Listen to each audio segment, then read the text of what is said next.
Boa noite, senhoras e senhores. Chegamos ao último evento do ano de 2020 das nossas rodas de conversa sobre a arborização urbana.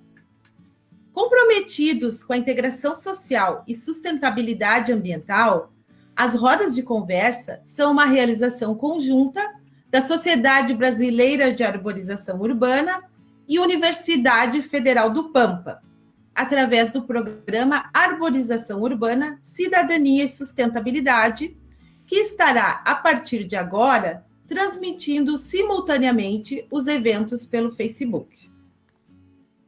Como foi destacado ao longo do ano, o objetivo deste trabalho é levar à sociedade informações sobre os mais diversos aspectos da arborização urbana, em que técnicos de todo o país vêm compartilhar conosco um pouco de suas experiências e interagir com o público através de questionamentos ao final de suas exposições. Nossa roda de conversa de hoje será inicialmente um relato sobre a Revisbal e, a seguir, Arborização Urbana Brasileira, Perspectivas Futuras, com um enfoque entre a área acadêmica e as políticas públicas ambientais. A engenheira florestal Daniela Biondi, editora-chefe da Revisbal, e os biólogos Fernando Periotto, Alessandro Zabotto e o engenheiro ambiental André Fraga irão compor o time desta noite. Informamos que os convidados autorizam a reprodução posterior deste material através do vídeo que ficará gravado e exibido nas redes sociais e YouTube dos organizadores. Agradecemos a presença dos técnicos, gestores, professores, estudantes e comunidade em geral que prestigiam nossos eventos. Para início, faremos uma breve apresentação do que foi o trabalho realizado neste ano e seus organizadores. E, em razão do nosso tempo, nós já passamos imediatamente para o Fernando Periotto, que vai mediar o próximo tema, e ao final as pessoas podem encaminhar seus questionamentos. Fernando, então, contigo agora. Agradeço, uma boa noite a todos, a todas. Obrigado, professora Daniela, pela apresentação da revista, e eu vou passar rapidamente ao tema, né, dessa última live da SBAL 2020, que é a Arborização Urbana Brasileira, Perspectivas Futuras. Quem falará primeiro, né, será o nosso colega Alessandro Reinaldo Zabotto. O Alessandro, ele é um dos organizadores do nosso livro, que eu também organizo junto com o Maurício, nós somos em 3, né? Que é a Coletânea Brasileira sobre Arborização Urbana, uma coletânea mais voltada para gestores públicos, equipes técnicas, com um enfoque mais extensionista. O Alessandro, ele é biólogo, mestre, doutorando em agronomia, né? Energia na agricultura na Faculdade de Ciências Agronômicas da Unesp Botucatu, e estará agora, nesse momento, com a palavra, proferindo aí o início do tema dessa nossa live, que continua. Alessandro, eu passo para você. Obrigado. Fer, obrigado. Acho que tá bom o áudio aí, tá todo mundo ouvindo?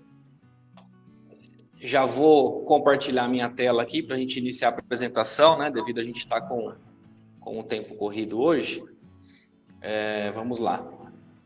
Enquanto carrega a apresentação, eu vou trazer um pouco hoje da perspectiva da história, né, da arborização urbana, bem rapidamente. Então, na verdade, não sou especialista na história, então imagino que tenham muitos arquitetos assistindo, né? Então, quem quiser colaborar no chat depois, mandar complementar informações, fique à vontade.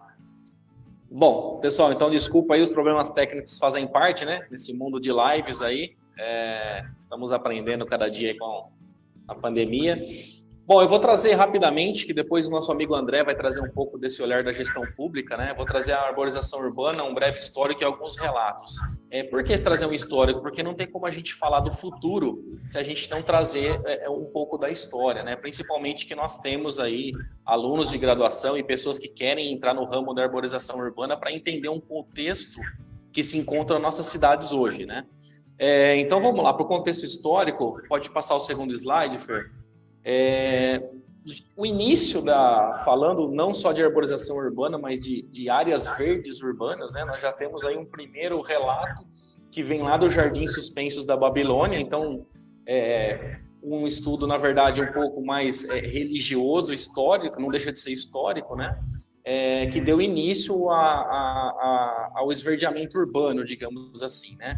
Só que aí, essa vegetação em espaços públicos, ela deu início na Europa precisamente no século XVII, né? Onde nós temos aí, primeiramente, os estilos dos jardins franceses, depois os jardins ingleses, com muitas árvores em evidência, né? Antigamente, esses espaços verdes, eles eram principalmente para os imperadores, né? A classe nobre, onde tinham discussões sobre conteúdos filosóficos, encontros, então era exatamente isso. E cidades pioneiras, então, no século XVII, que vieram trazer grandes projetos de áreas verdes nas cidades, foram Berlim, Dublin, na Irlanda, Amsterdã, Bordeaux, na França, né? Viena, Munique, Madrid e, posteriormente, a cidade de Lisboa. Então, passando o conteúdo aí, o Carlos, né, um ator de 2004, ele justifica aí para a gente que a inserção dessas áreas verdes já fazia parte da estrutura organizacional dessas cidades desde a antiguidade. Então, o esverdeamento urbano, áreas verdes urbanas, vem sendo estudada desde a antiguidade, né? E entrando no contexto brasileiro, que é o próximo slide, a arborização das áreas públicas, ela passou a fazer parte do planejamento urbano no final do século XIX, que nós temos uma primeira imagem ali, no próximo slide, que é a da Rua Paissandu, no Rio de Janeiro, que eu acho que podemos dizer assim, um dos primeiros casos, se não o primeiro relato de arborização urbana, onde essa Rua Paissandu, ela dava acesso, né, ao palácio onde ficava a Princesa Isabel até a Praia do Flamengo, né? Se eu estiver errando em algum conteúdo, os cariocas, por favor, me corrijam. Então, Dom Pedro II mandou plantar essas palmeiras imperiais e arborizar a rua toda, inclusive até hoje ela é completamente arborizada por palmeiras imperiais, né? Lembrando que a palmeira imperial ela é uma palmeira exótica. Passando isso, desde essa época, né, nós tivemos, na verdade, no início da arborização urbana brasileira, né, muitas tendências europeias, americanas e principalmente europeias, inclusive com o uso da flora exótica, né? Espécies que foram trazidas para os jardins e a arborização brasileira e que hoje, claro, ainda estão presentes no nosso cotidiano, né? E aí eu queria trazer duas figuras. Nós vamos ter no livro aí uma abertura com a professora Luciana Schenck, que vai trazer essa história da arborização urbana, mas eu queria dar uma pitada aqui com dois pioneiros falando em áreas verdes urbanas e arborização. O primeiro foi Frederico Carlos Rene, que faleceu em 59, né? Ele foi, inclusive, diretor do Instituto de Botânica de São Paulo e ele passou décadas estudando continuamente a flora brasileira. Ele é um brasileiro, um mineiro, e ele passou praticamente 50 anos estudando a flora brasileira. Então, se nós temos herbários hoje espalhados no Brasil todo, muito se deve à figura do Francisco Carlos Rene. E é lógico, não poderia deixar de citar aqui o Roberto Burle Marx, que foi um exímio paisagista, né, que fez grandes obras Brasil afora. Um deles é o Parque do Flamengo, no Rio de Janeiro, que ele foi o responsável por trazer esse paisagismo modernista para o Brasil, e um dos primeiros brasileiros, na verdade, paisagistas, a utilizar plantas nativas em seus projetos. Então, ele deixou um grande legado. Nós temos hoje aí discípulo dele no Brasil, inclusive o Benedito Abud, o próprio Tabacô, que é inclusive um dos autores que vai estar presente na coletânea, que também está colaborando, que é, na verdade, o Tabacô discípulo aí do Burle Marx. Bom, finalizando esse conteúdo histórico, né, para a gente entender aonde estamos hoje, como chegamos até hoje,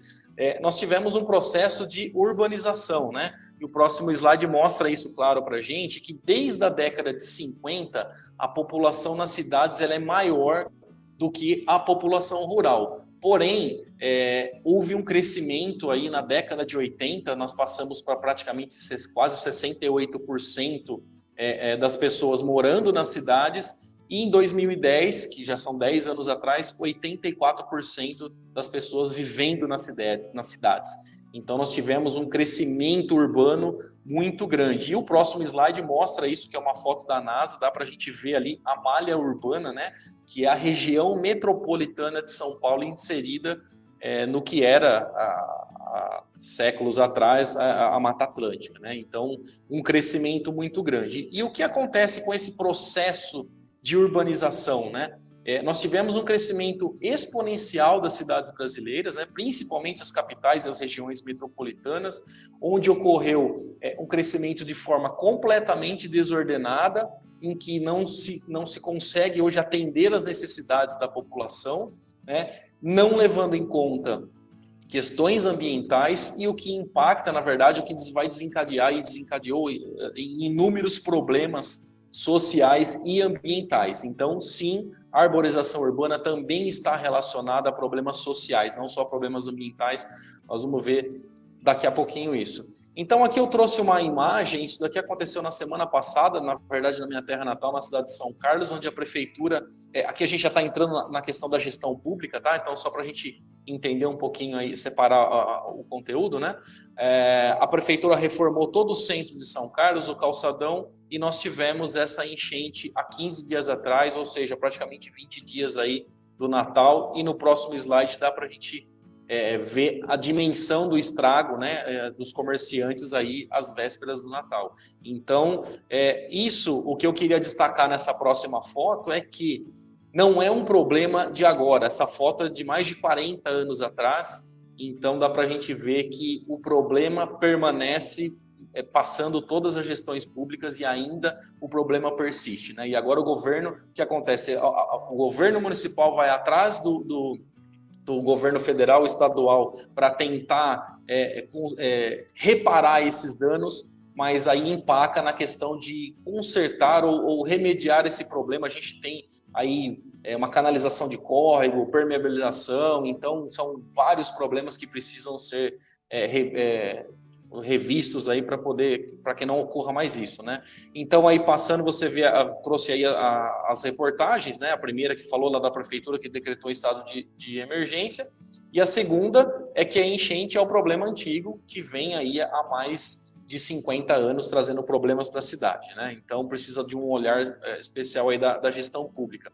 A próxima foto ocorreu há 15 dias atrás. Nós temos aqui, por incrível que pareça, um eucalipto plantado em zona urbana, e uma chuva em São Paulo, esse eucalipto caiu em cima de um carro e levou uma senhora a óbito. Então, aqui também vem mais um problema da nossa gestão. Na próxima foto também Ilha Solteira, acredito que seja uma árvore de oiti caindo no estacionamento da cidade.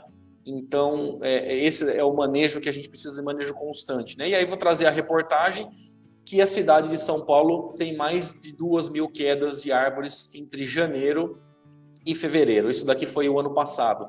Então, olha que interessante. Na próxima reportagem, 665 quedas em 27 horas. Então, o que eu queria destacar desse slide especificamente, né? Que a cidade de São Paulo, em específico, eu vou dar o caso da cidade de São Paulo, mas a gente pode tratar de outros municípios, né? A cidade de São Paulo teve, em 2019, 5.000 quedas de árvores, né? Em vias urbanas. E aí, se nós olharmos hoje, o orçamento para 2020 da Secretaria do Verde e Meio Ambiente foi de 213 milhões de reais, né? Então, em comparação à saúde e à educação, por exemplo, a saúde é 11 bi e a educação 13 bi. O que eu quero dizer? Que não é que temos que reduzir o orçamento de saúde e de educação, mas sim ter um olhar para o meio ambiente. Então, por exemplo, desses 213 milhões, quantos desses 213 foram para investimento em arborização urbana, em plantio, em melhorias, e quantos foram para manutenção?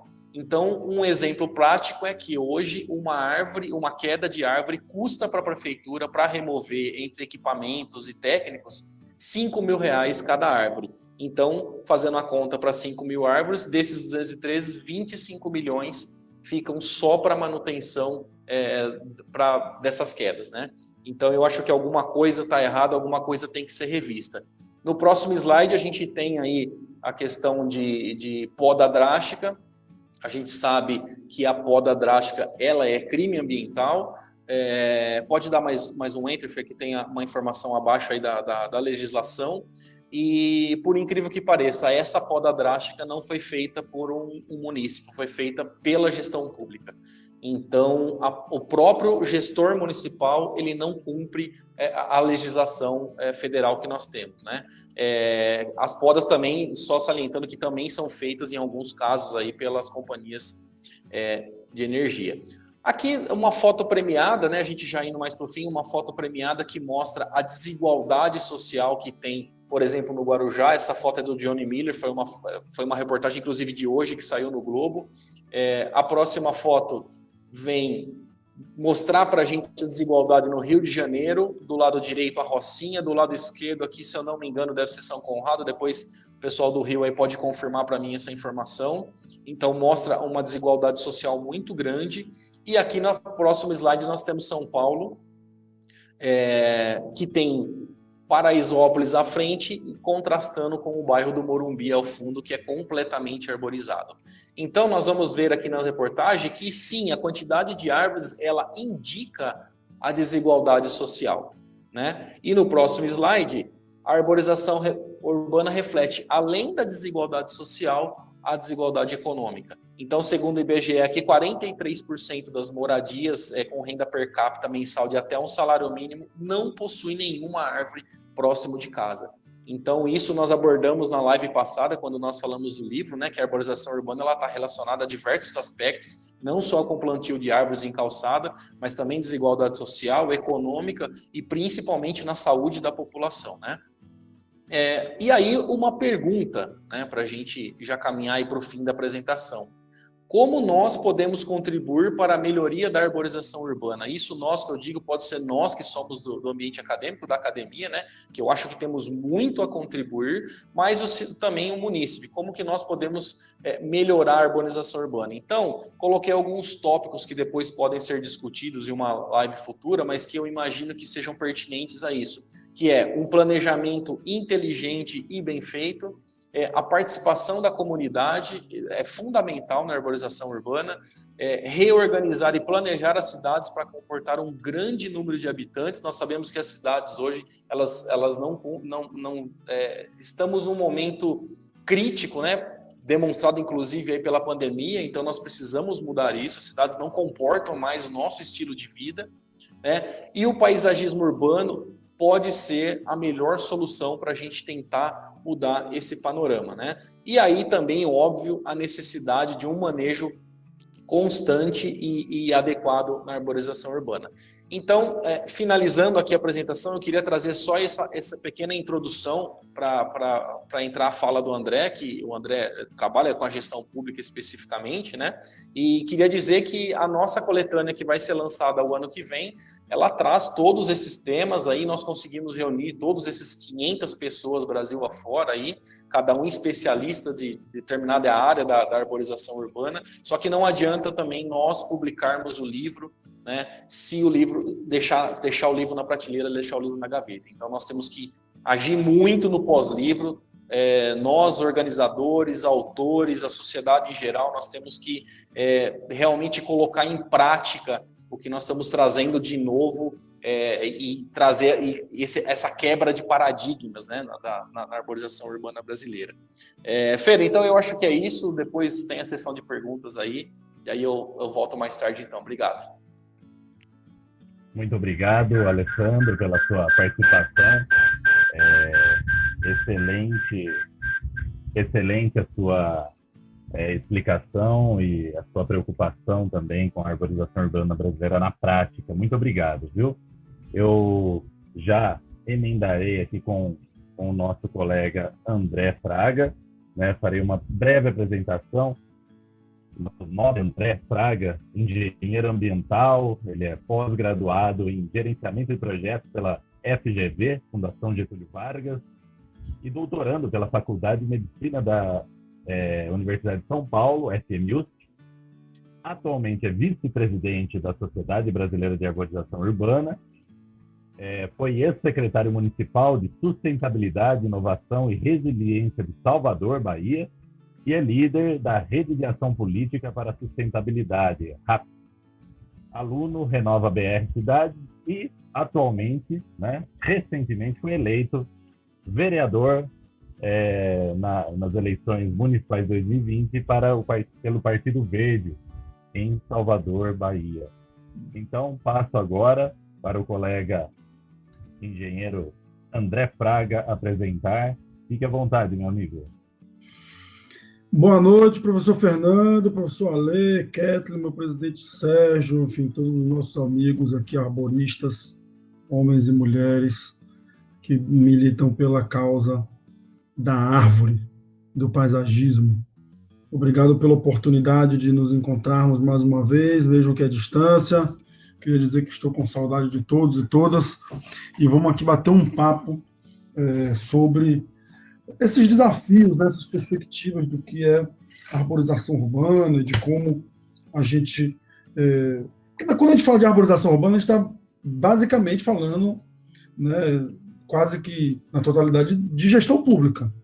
E quem faz arborização urbana no país, hoje, no Brasil, são prefeituras, né, eventualmente, basicamente prefeituras.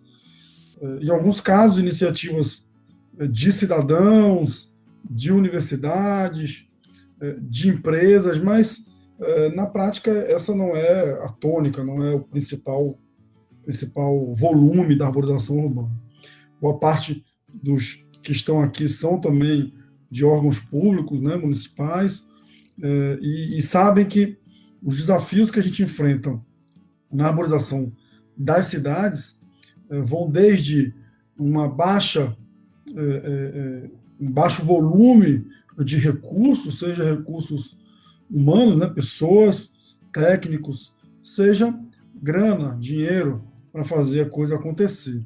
E seja também aí um baixo incentivo, de forma geral, para que isso se efetive.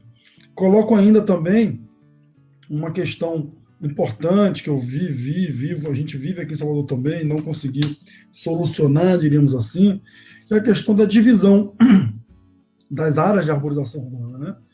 Às vezes quem planta não é quem poda. Isso acontece, por exemplo, aqui em Salvador. Sei que, por exemplo, no Rio de Janeiro também tem essa questão, né? Acho que é com o URB lá que fala poda. Sei que em várias outras cidades ao redor do Brasil funciona dessa maneira. Em alguns casos, me parece que não é um problema, mas, de forma geral, acho que a arborização, o manejo, né, da arborização urbana, de forma geral, desde o plantio até a erradicação de uma árvore, quando necessária, na minha opinião, deveriam estar num único órgão, né, coordenados e gerenciados de uma única forma. Muitos aqui já conhecem, né, mas eu vou fazer uma apresentação muito rápida aqui do que eu realizei junto com o meu time com relação à arborização urbana aqui na nossa cidade. Vocês estão vendo já minha tela aí?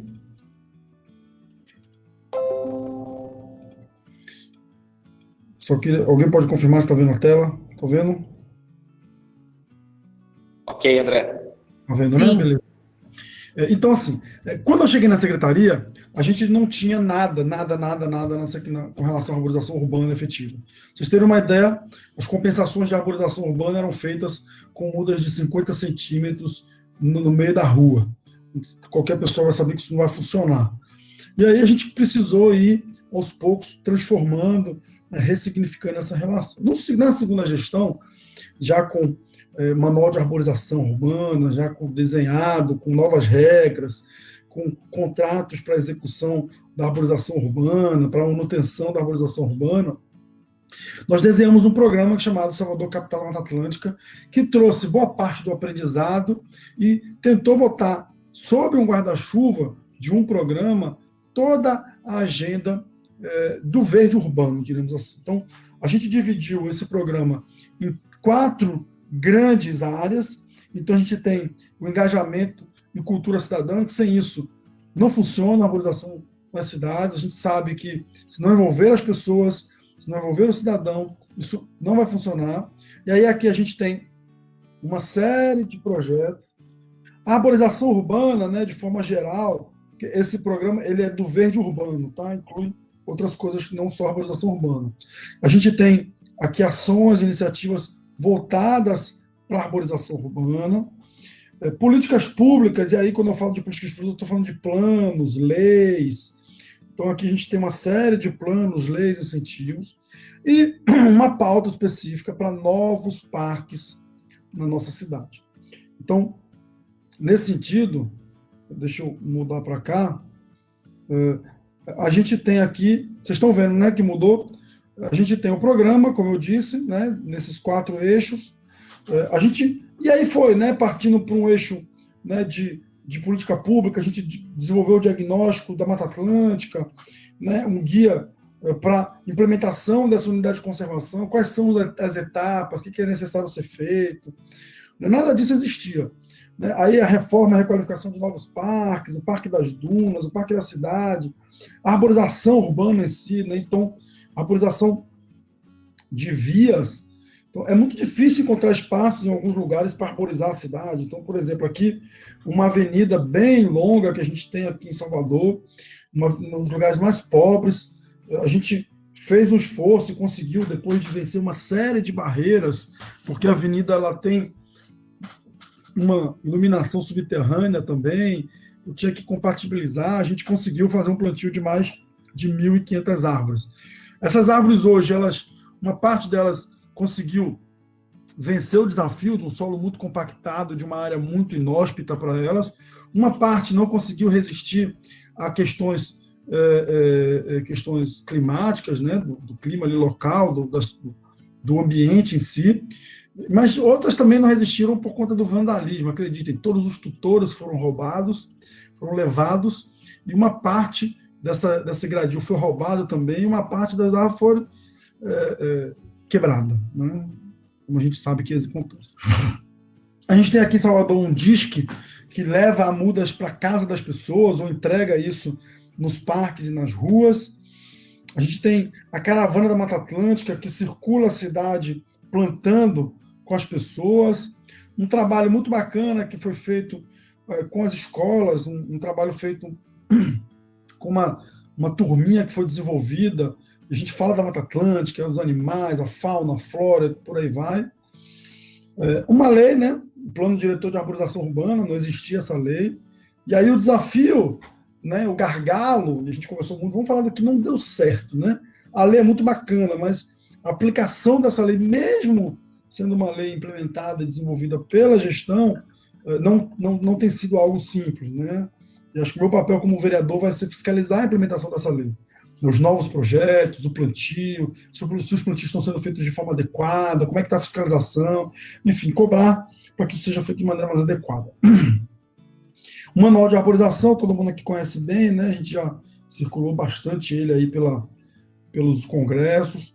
O manual de poda, também a gente conseguiu desenvolver um manual bacana de poda. A gente tem um programa muito interessante aqui, que é a Operação Plantio Chuva. Salvador tem um período de chuva muito marcado, que vai de março, abril, até ali outubro, setembro, outubro, e a gente concentra diariamente um volume de plantios na cidade. Então, nesse período, a gente planta árvore todo dia. Pega uma avenida, pega uma praça, pega um canteiro e vai executando esse plantio. Né? Um planejamento é feito anteriormente, a gente faz o lançamento disso. A prefeitura aqui tem uma operação chuva, né? Que a operação chuva é a operação da Defesa Civil, de melhoria, né? De limpeza de canais, de poda de árvores, de plantão da Defesa Civil, e a gente incluiu nessa operação chuva, operação plantio, por isso que a gente chama Operação Plantio Chuva. A gente está plantando árvore no antigo lixão aqui da cidade, né, para fazer uma recomposição florestal dele, um projeto bem bacana. Plantio de geral, né, em calçada, em rua, etc. Um desafio grande também para a gente aqui. O plano de Mata Atlântica está sendo finalizado esse mês, ainda não estava pronto aqui. Aí, outras ações como hortas urbanas, a gente fez muita horta urbana, né, tudo que era lugar. né? Um site que registra onde as pessoas plantam as árvores. O nosso congresso de arborização fez parte aqui desse relatório. PTU Verde, que também premia quem planta árvore. A gente criou novos parques. E aí eu queria trazer aqui alguns aprendizados, alguns gargalos. Por exemplo, a gente, na discussão do período da cidade, criou um monte de parque. Bacana, legal, fica bonito no mapa, né? Fica tudo bonitinho, projeto, mapa, sempre é bonito.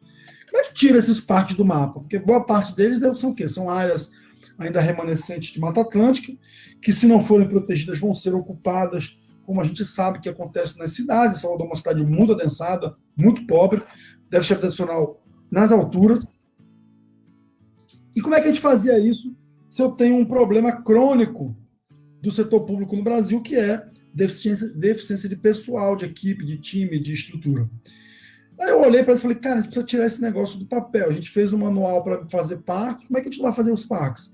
O que eu fiz? Eu passei, então, a procurar as universidades, e as universidades passaram a pegar, cada uma pegou um parque, e aqueles parques passaram a ser alvo dos estudos para o desenvolvimento desses estudos, né? Enfim, sem ser repetitivo, mas então, os trabalhos de conclusão de curso, os trabalhos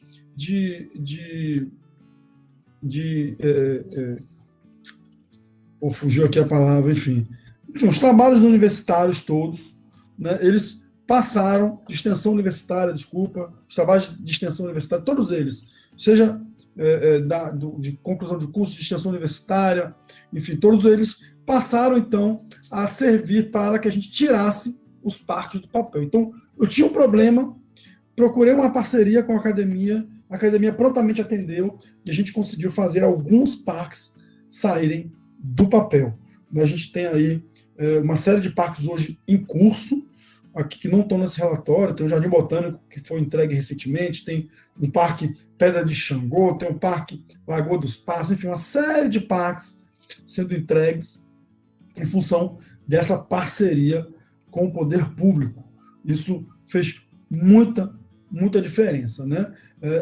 A legislação que a gente cria também é um outro gargalo, porque você cria a legislação e você acaba tendo dificuldade depois de implementação e de fiscalização.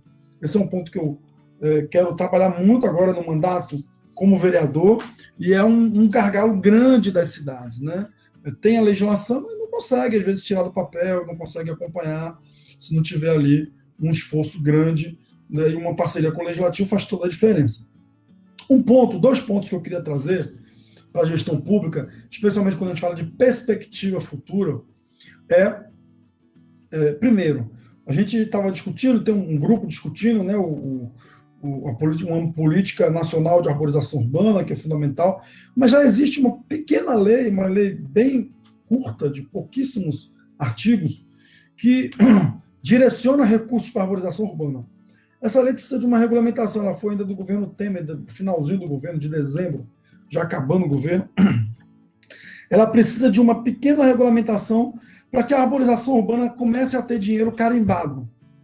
A gente chegou a fazer uma pequena minuta dessa coisa e acho que uma pauta que me coloca à disposição para retomar aí para o ano que vem, nós tentarmos articular para que o governo federal regulamente essa lei.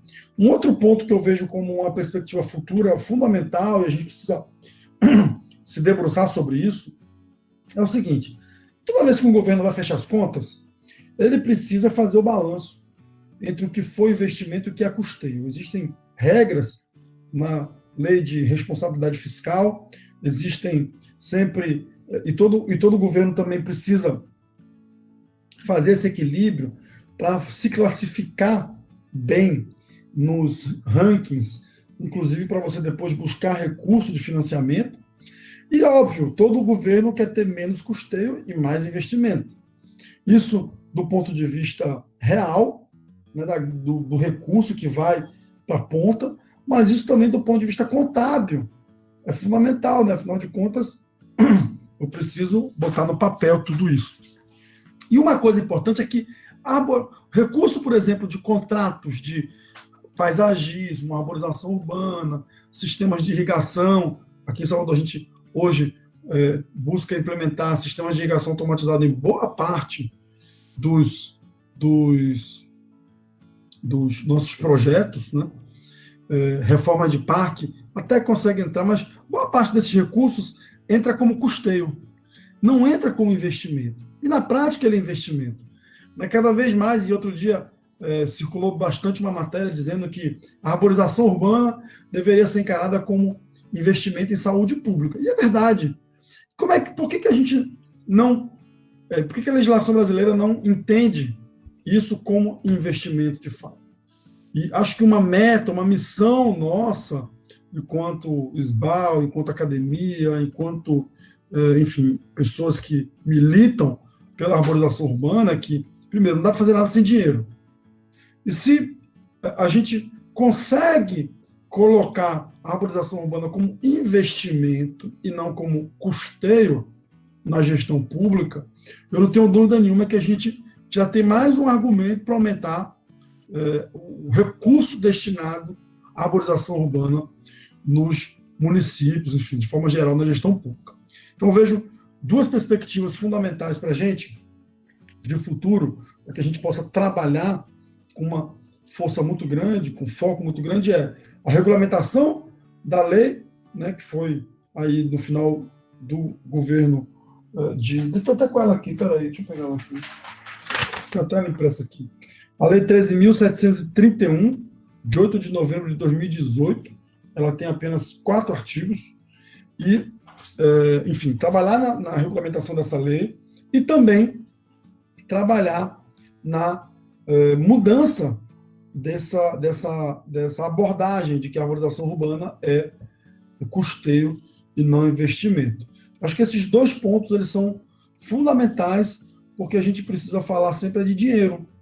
Eu fui coordenador do Fórum de Secretários de Meio Ambiente das capitais brasileiras. Né? Eram uns 27 secretários e secretárias. E toda vez que a gente se reunia, a discussão sempre girava em torno de dinheiro para fazer as coisas acontecerem. Então, nós precisamos focar, na minha opinião, nesses 2 gargalos principais, porque a partir daí as outras coisas passam a ser resolvidas de alguma forma. Isso vai dar uma outra cara para a gente. Um outro ponto, não menos importante, mas talvez seja secundário nesse momento, porque também depende de dinheiro, é que a gente consiga fazer um trabalho forte de engajamento das pessoas. Mas não adianta muito, e eu senti isso na pele, a prefeitura plantar muita árvore se as pessoas não compreendem a importância. Se as pessoas não sabem, por exemplo, também... eu não conheço um prefeito no Brasil que não seja chamado de motosserra. Né? Eu vi ali o Ale botando ali umas podas drásticas e tal, não estou falando dessas, obviamente, mas qualquer pessoa leiga, e todo mundo hoje tem um carinho, uma relação especial com as árvores da cidade, né? A árvore é um símbolo importante, mas qualquer pessoa que passe na frente de uma poda sendo realizada, mesmo sem nenhum conhecimento técnico, ela acha aquilo um absurdo no primeiro olhar. Tira uma foto, faz um vídeo e publica isso nas redes sociais. E aí outras pessoas leigas também vão achar aquilo um absurdo. Mesmo sem saber, eventualmente, que pode ser, por exemplo, uma amendoeira, que é uma árvore exótica invasora, que tem problemas da raiz à folha, no sentido de relacionamento com o ambiente urbano, com os equipamentos urbanos e com as pessoas, os cidadãos, etc. Então, passa ali e vê uma amendoeira sendo retirada, talvez porque o sistema radicular dela está avançando de uma maneira extremamente agressiva sobre o sistema de abastecimento, as folhas estão caindo com muita frequência no sistema de drenagem. Aqui em Salvador a gente viu casos, por exemplo, de amendoeiras que estavam colocando em risco a fundação de edifícios. Então, alguém passa, vê uma amendoeira ser cortada, tira uma foto, bota numa rede social, prefeito motosserra, já foi. Né? Depois de 30 mil compartilhamentos, até você falar que aquela árvore é uma árvore exótica invasora, ela está com uma série de problemas, a gente já não resolve mais o problema da comunicação. Então, penso que essa relação essa mobilização e essa comunicação precisa ser alvo também de investimento muito grande. Por um lado, para informar as pessoas, o cidadão comum, do que é a arborização urbana, que a arborização urbana é uma ciência, ela precisa ser encarada como uma ciência, as pessoas precisam entender que é preciso, antes de mais nada, perguntar a quem entende do assunto os motivos de uma poda, de um plantio ou de uma retirada. E, por outro lado, né, engajar as pessoas no plantio das árvores. Né? A gente sabe que plantar árvore, eu sempre digo, a árvore não é poste. Não é poste, o setor de iluminação pública vai lá, bota uma lâmpada de LED, hoje em dia que não se bota mais que não seja LED, e vai ficar lá 5 anos sem precisar de manutenção. Uma árvore você planta hoje mesmo você tem que regar, você tem que ver se não está com formiga, você tem que ver se não pegou uma outra praga, você tem que ver se as pessoas estão cuidando, se depois não foi quebrado, enfim. Então, a árvore precisa de atenção, carinho e cuidado. Sem isso, a gente tem uma energia desperdiçada e dinheiro jogado fora. Então, é fundamental também que esse seja um foco, um dos nossos focos. E eu vejo que o engajamento é essencial. Afinal de contas, plantar uma árvore na cidade não é barato, mas se você for considerar todos os insumos necessários, uma muda bem desenvolvida, é preciso que esse dinheiro seja bem cuidado, especialmente pelas pessoas. Afinal de contas, o dinheiro é público de todos nós. Acho que essa é a mensagem, essa era a minha apresentação inicial. Eu acho que bate-papo aqui ele pode ajudar a gente a aprofundar esses assuntos que eu trouxe. Obrigado mais uma vez, professor Fernando, todo mundo. Estou aqui para a gente bater papo. Muito obrigado, André. Excelente apresentação, inclusive pela sua vasta experiência já na gestão pública, né? Vamos então a uma pergunta, André, já direcionada para você, bem adequada. A Josilene Moraes Costa pergunta: como sensibilizar os gestores públicos sobre a importância da arborização urbana?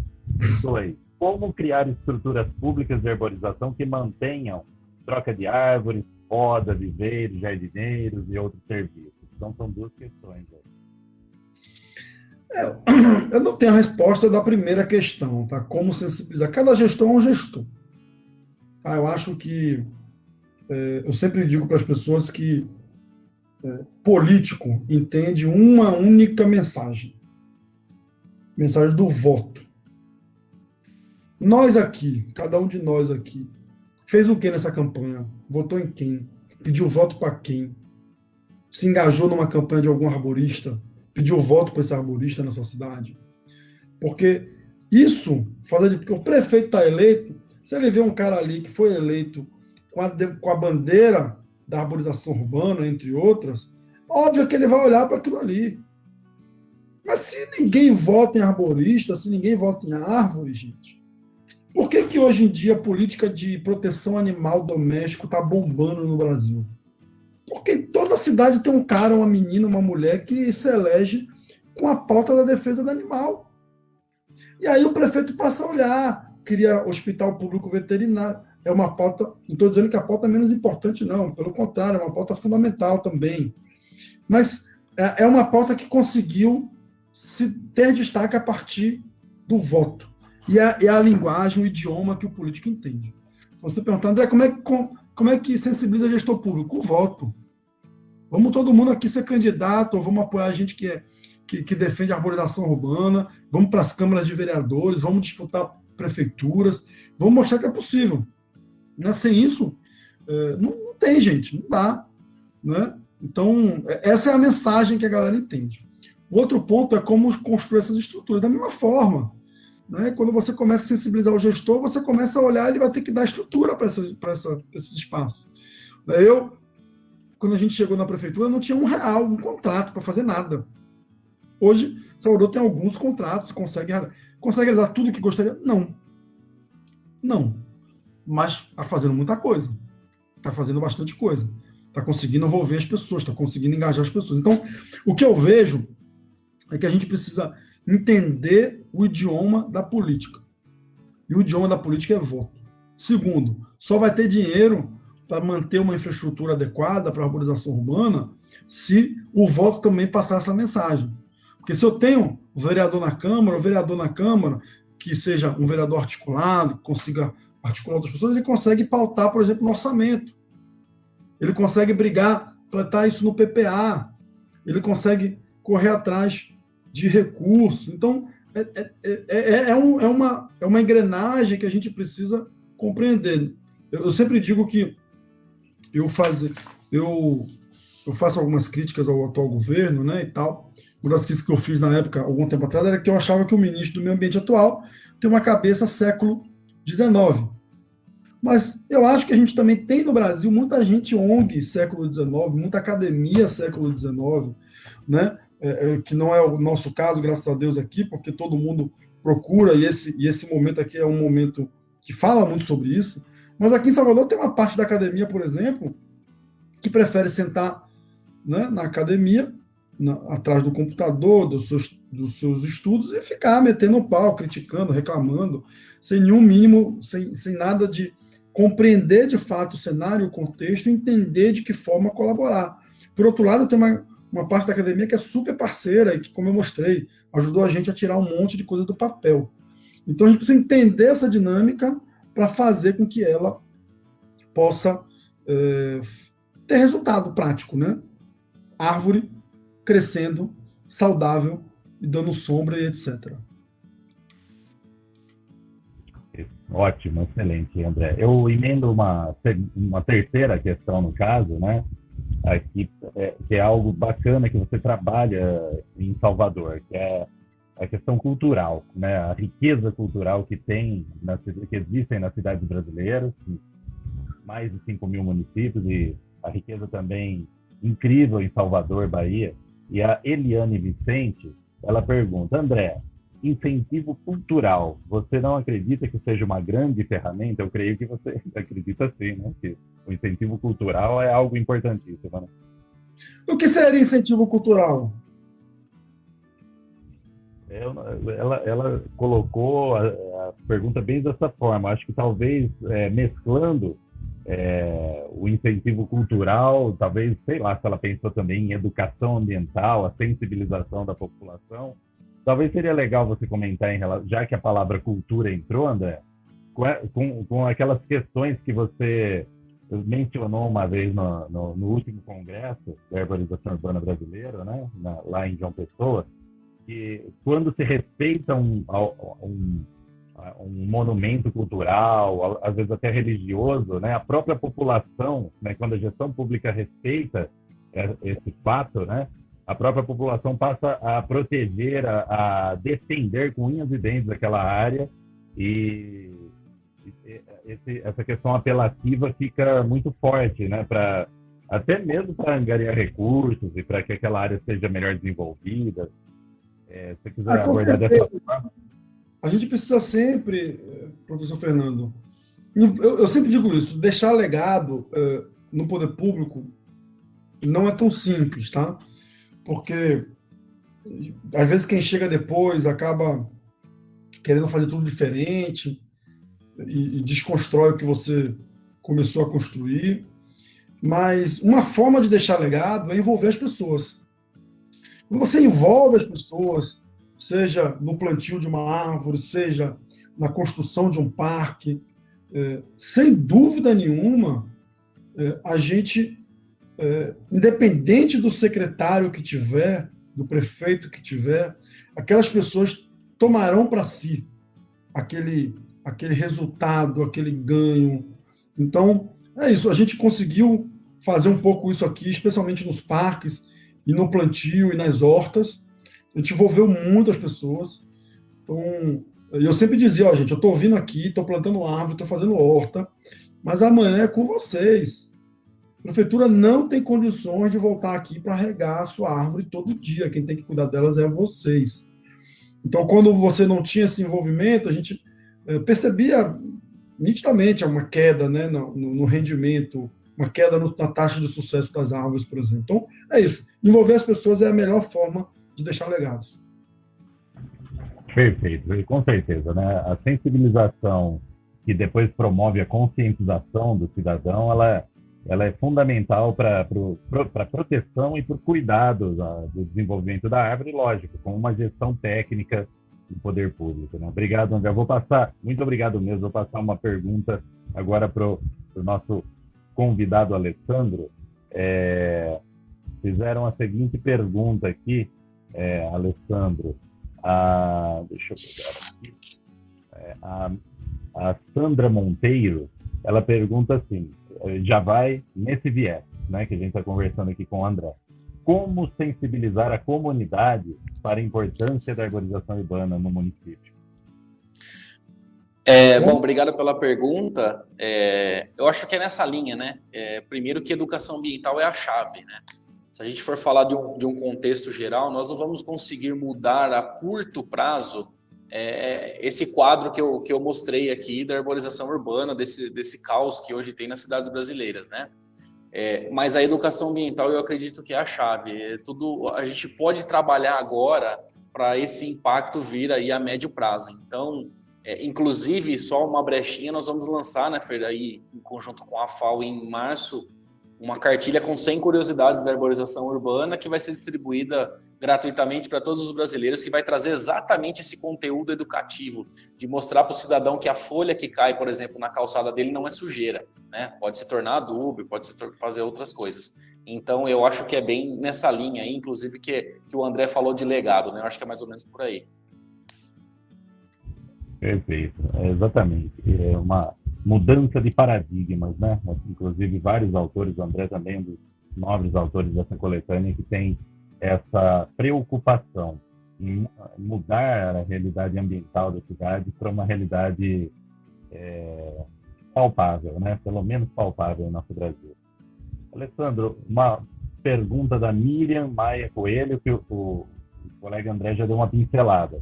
A saúde das árvores no Brasil, vamos colocar mais as palavras, no Brasil, é vista pelos governantes ou não? Como que a saúde das árvores ela é vista pelos governantes no Brasil? Dá para generalizar? Existem bons exemplos? Nós temos... Como que é um aspecto geral? Eu acho que nós temos bons casos, né? O André trouxe alguma coisa aí para a gente. Acompanhei trabalho de algumas prefeituras no interior de São Paulo que fazem trabalhos para verificar a saúde das árvores. Mas eu acho que de uma forma geral falta muito, né? Falta muito. Nós temos tecnologia viável hoje para fazer esse tipo de análise, mas eu acho que vai um pouco de encontro com o que o André falou, que deu o exemplo da luz do poste, né? Infelizmente, nós temos, a maioria é esse caso, né? Planta a árvore e aí fica lá, e as árvores antigas que nós temos também, que precisam de manutenção, não temos manutenção. Então, eu acho que, falando na grande maioria, falta muito ainda para a gente ter, por exemplo, alguns trabalhos. Existem trabalhos já de escaneamento de tronco, onde você consegue analisar internamente a árvore. Então, esse tema precisa avançar, esse manejo. É uma perspectiva que a gente fala, está tratando de perspectiva futura, mas tem que ser visto com muita urgência. Você viu a reportagem aí das quedas de árvores e quantas mortes isso provoca aí Brasil afora, né? Eu trouxe um exemplo só de São Paulo, mas você imagina isso a nível Brasil, né? Perfeito. Eu passo então agora para o colega André completar, né, se ele assim quiser, depois também, e se quiser realizar aí as considerações finais, e depois você já pode também, Alessandro, e depois eu passo para aqui, tá bom? André, com você, complemento, falar. Eu acho que é isso, tem bons exemplos, óbvio que existem, né? Eu não tenho dúvida nenhuma. Existem já ferramentas, mas na prática, eu volto para aquele ponto inicial, né? É recurso. Você pega uma cidade como Salvador. Uma cidade como Salvador tem 3 milhões de habitantes. Uma das cidades mais adensadas. Uma parte da população vivendo em área de risco. Deficiência em transporte, em mobilidade, em saúde, educação, em promoção social, em segurança. Tudo numa cidade como Salvador é prioridade. Não há uma área que seja mais prioritária que outra. A disputa por dinheiro, por orçamento, acaba se dando de uma maneira muito, diríamos, agressiva, no bom sentido. Então, isso é uma realidade no Brasil inteiro. No Brasil inteiro. A gente tem, óbvio, os nossos colegas do Sul são um pouco menos têm um pouco menos de problema no sentido de questões sociais, mas também não vivem, né, em questões europeias, diríamos assim. Então, todas as cidades, tudo é um pouco prioridade. Então, eu volto àquele ponto. Existem ferramentas, existem bons exemplos, mas falta grana para você fazer isso em escala, né? Se você pegar uma cidade como São Paulo, uma cidade como Salvador, uma cidade como Rio de Janeiro, né, como Belo Horizonte, são cidades enormes, com muita árvore, e se alguém falar aqui que essas cidades conseguem monitorar todas as suas árvores, eu sei que não é verdade. Quem consegue monitorar todas as árvores adultas dessa cidade? Não consegue. Né? Mesmo em alguns casos, Salvador, por exemplo, tem hoje lá um tomógrafo, tem aqui, mas ele usa em casos que já tem alguns pedidos, alguns chamados, aí vai lá para verificar, ou então... Eu lembro, gente, tem um caso que aconteceu aqui em Salvador, foi o seguinte, a seca da Mangueira, né? A seca da Mangueira está pegando o Brasil inteiro, pegou uma árvore aqui numa praça muito conhecida em Salvador, que é o Campo Grande. Campo Grande, a prefeitura foi lá e tirou a mangueira. Confusão, né? Rede social, um absurdo, cortou uma mangueira, aí já disseram que era por causa do carnaval, não tinha nada a ver uma coisa com a outra, mas já inventaram essa história, metendo o pau no prefeito. 2 semanas depois, um ficus caiu inteiro, assim, tombou inteiro, o sistema radicular dele todo para fora quando ele caiu, em cima de uma senhora, a senhora morreu. E aí um absurdo que a prefeitura não veio, não podou a árvore, já tinham vários pedidos para podar essa árvore, a prefeitura não veio aqui tirar essa árvore. E aí quando eu fui investigar, vocês terem uma ideia, naquela época tinham 7.000 pedidos de poda ou erradicação aqui em Salvador. A prefeitura não consegue dar conta. Aí você pergunta, quantos pedidos de plantio? Pouquíssimos. Então, na prática, eu volto para aquele problema. É recurso, falta recurso para conseguir atender e fazer a gestão adequada da arborização nas nossas cidades. E não dá para dizer que não é que não seja prioridade do governo, porque tudo é um pouco prioridade. Então, eu insisto, vamos correr atrás de pedir grana, botar recurso para dentro, porque a gente consegue começar a melhorar essa entrega, diríamos assim. Alessandro, fique à vontade. Bom, primeiro eu queria agradecer a Isbal, né, novamente, que é uma apoiadora da nossa coletânea e essas lives maravilhosas com conteúdos enriquecedores, né? E aí, só para encerrar, já que a gente está falando, né, dessa perspectiva futura, essa relação abordamos um pouco essa relação entre a academia e a gestão pública, eu vou trazer até uma informação.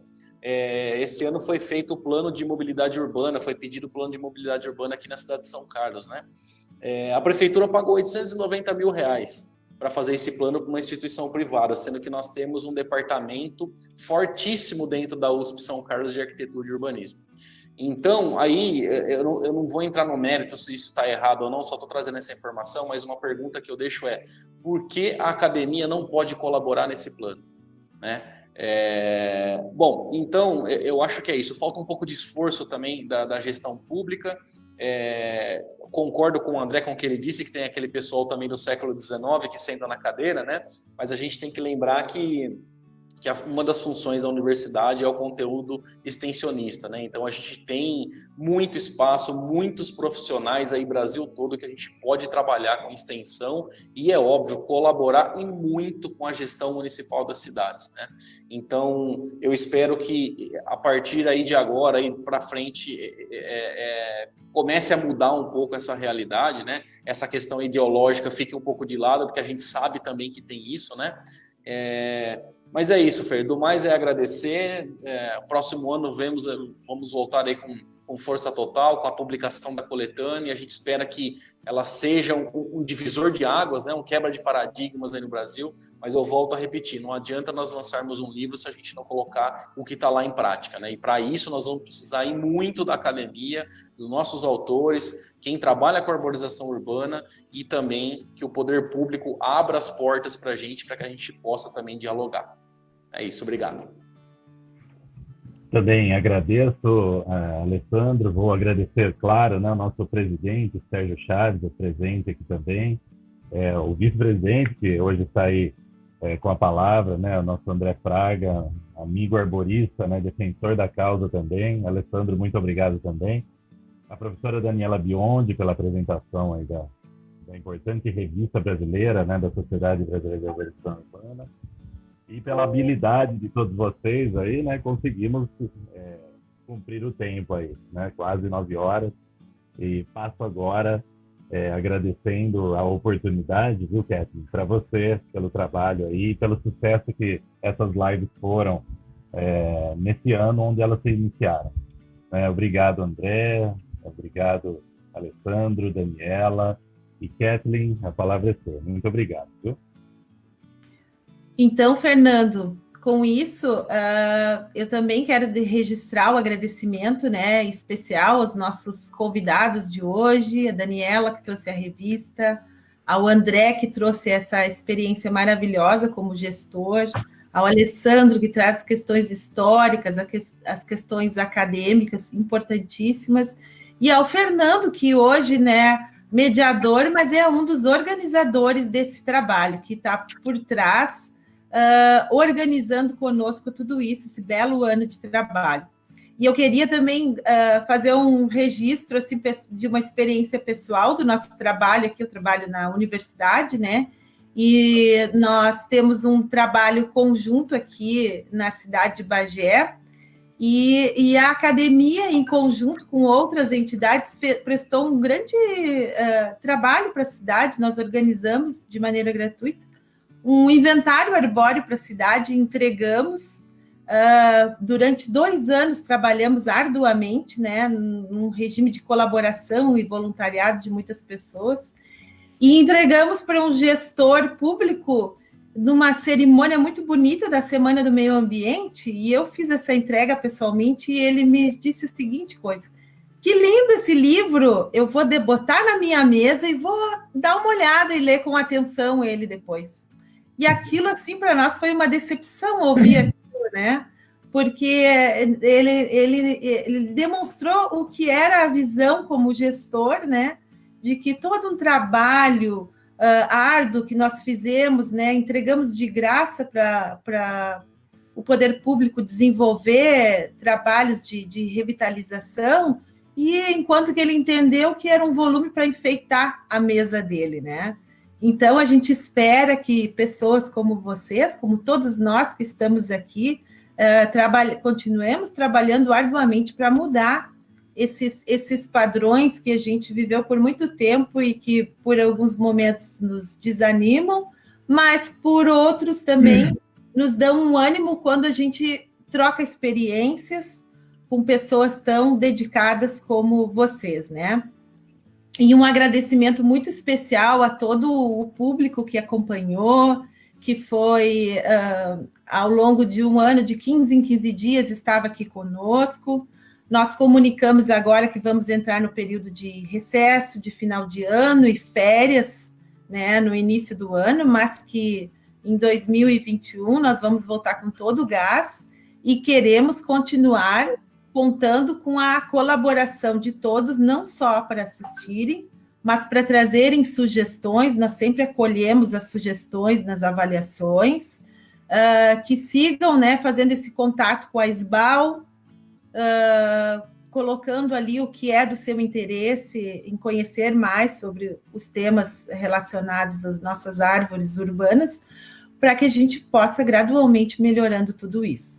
E eu quero deixar também aqui pessoalmente o meu agradecimento à Unipampa, a universidade que eu trabalho, que prestou esse suporte, né, através do apoio ao nosso programa de extensão universitária, Arborização Urbana, Cidadania e Sustentabilidade, que nos deu condições e ferramentas para que nós pudéssemos, em conjunto com a SBAL e toda a sua equipe técnica e sua família SBAL, pudéssemos transmitir para a população de uma forma totalmente acessível, numa linguagem acessível, tantas informações preciosas em prol das nossas árvores.